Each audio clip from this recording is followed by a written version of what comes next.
আবারও আরেকটি হার এবং আবারও কিন্তু সেই ব্যাটিং ব্যর্থতার কারণেই হেরেছে বাংলাদেশ দল, এতে কোনো সন্দেহ নেই।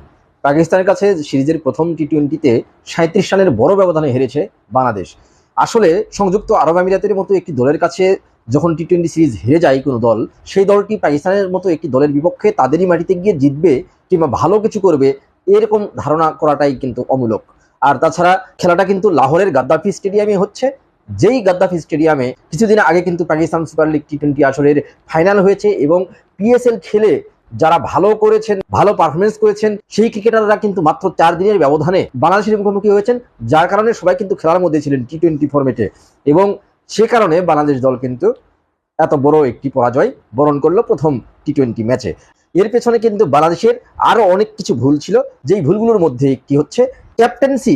যখন হাই স্কোরিং একটি ম্যাচ থাকে, সেই ম্যাচে বুদ্ধিমত্তার খেলায় যদি কোনো দল পিছিয়ে থাকে, সেটি ক্যাপ্টেন্সিতে হতে পারে, কোনো ইন্ডিভিজুয়াল প্লেয়ারের ক্ষেত্রে হতে পারে, এবং উইকেট কিপিং এর ক্ষেত্রে হতে পারে, ফিল্ডিং এর ক্ষেত্রে হতে পারে। সব দিক থেকেই কিন্তু একটি বুদ্ধিমত্তার ব্যাপার রয়েছে, রিফ্লেক্সের একটি ব্যাপার আছে।